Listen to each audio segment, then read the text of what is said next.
जिस तरीके से ममता की सरकार का तांडव हम सब लोगों ने देखा था, जिस तरीके से प्रजातंत्र को कुचलने का प्रयास हुआ था, दुख के साथ कहना पड़ता है कि आजाद भारत में ममता जी आपकी सरकार में ऐसा ही तांडव हमको फिर से देखने को मिला है। ये शर्मनाक बात है, ये शर्म करने वाली बात है, जिसको हमको ध्यान में रखना चाहिए।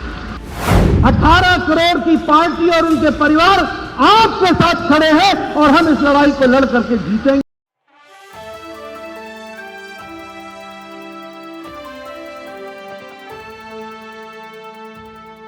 पार्टी के प्रदेश के अध्यक्ष डॉक्टर सुकांत मजूमदार जी, हमारे विपक्ष के नेता,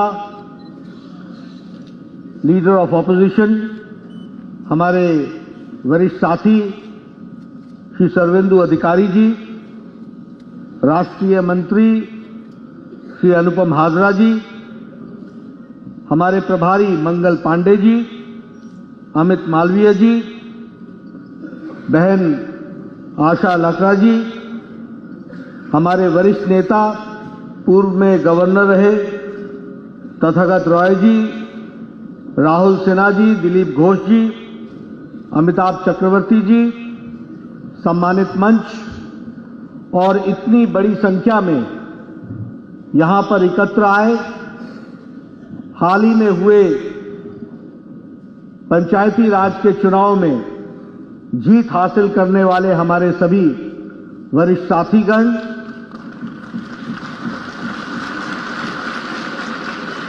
मीडिया के मेरे साथी, प्रिंट मीडिया और इलेक्ट्रॉनिक मीडिया के मेरे साथी, आज मेरा ये सौभाग्य है कि मुझे आज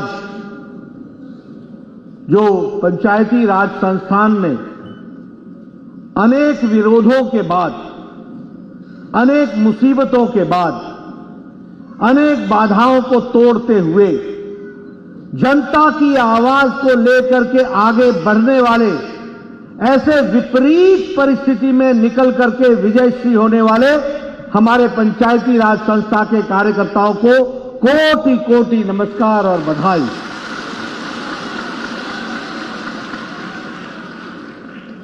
मित्रों, जब मैं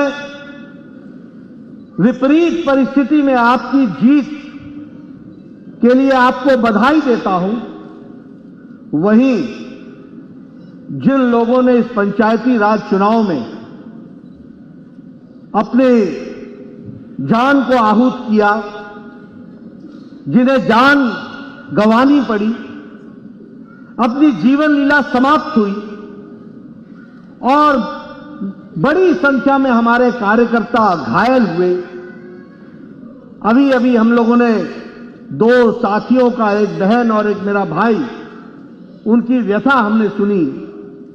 इन सभी लोगों को, जिन लोगों ने अपनी जीवन लीला समाप्त हुई, उनके परिवार वालों को ईश्वर से प्रार्थना करता हूं कि उनको ताकत दे कि उस दुख को सह सके, और जो लोग घायल हुए वो जल्दी ठीक होकर के फिर से इस प्रजातंत्र और बंगाल की रक्षा के लिए आगे खड़े हो, ऐसी मैं ईश्वर से कामना करता हूं।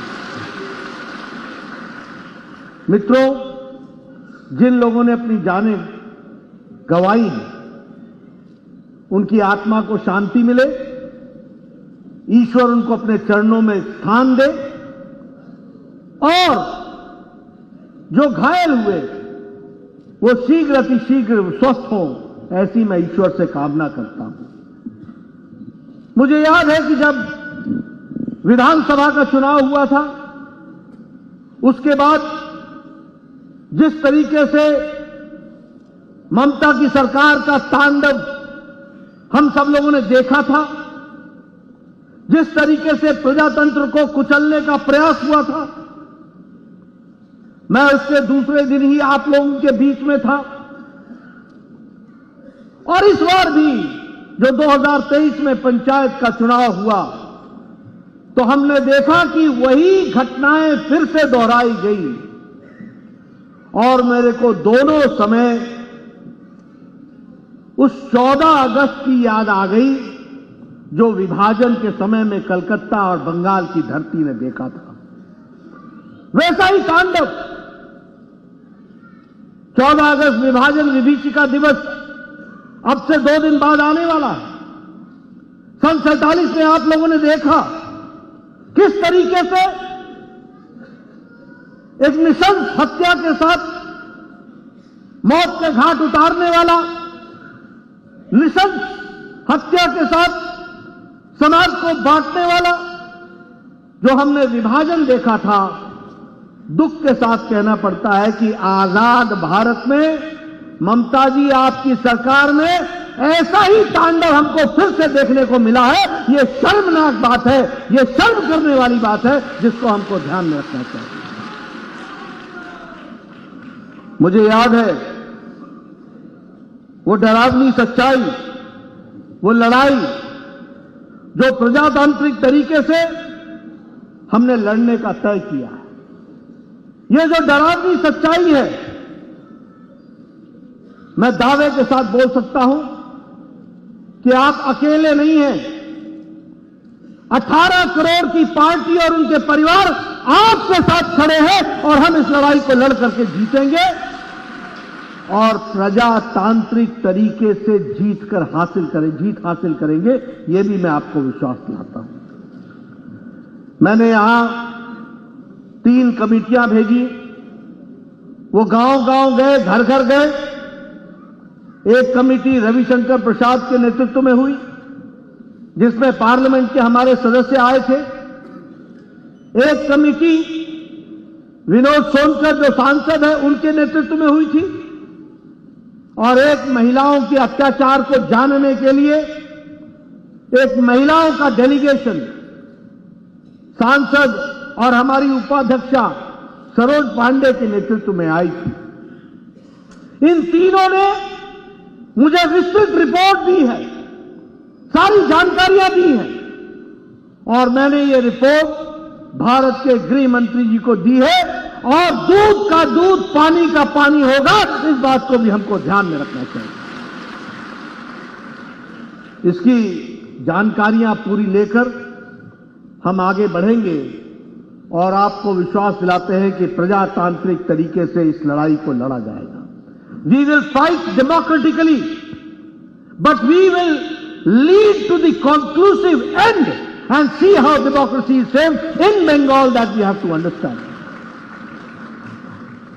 मित्रों, मेरा तो बंगाल से खास रिश्ता है। हम सब लोग जानते हैं, बड़े फक्र के साथ कहते रहे हैं, What Bengal thinks today, India thinks tomorrow. जो बंगाल आज सोचता है वो देश कल सोचता है, आगे सोचता है। कला में, संस्कृति में, भाषा में, लिटरेचर में बंगाल ने अपने आप को आगे बढ़ाया। आजादी की लड़ाई में भी अपना पूरा योगदान किया। यहां से हमको धार्मिक नेता मिले जिन्होंने देश को दिशा दी। यहां से हमको सामाजिक कुरीतियों के खिलाफ लड़ने वाला नेतृत्व बंगाल से मिला। यहां से कला जगत को दिशा देने वाला नेतृत्व बंगाल से मिला।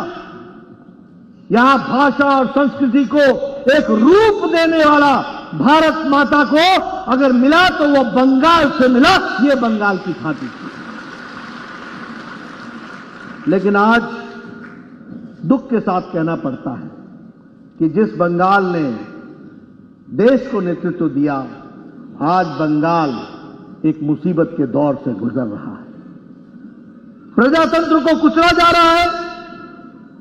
प्रजातंत्र को हर तरीके से धक्का दिखाया जा रहा है। मानवीय संवेदनाएं समाप्त हो रही हैं। टीएमसी के गुंडे जो कार्यकर्ता कहने हैं, शर्मनाक बात होगी। ये लोग जो समाज में हर तरीके की दरिद्रता फैलाते हैं, आज इनका तांडव बोल रहा है। हर तरीके के कुरीतियों से व्याप्त ये तृणमूल कांग्रेस, हम सब लोग जानते हैं, टीएमसी किस तरीके से बंगाल को लीड कर रही है। प्रजातंत्र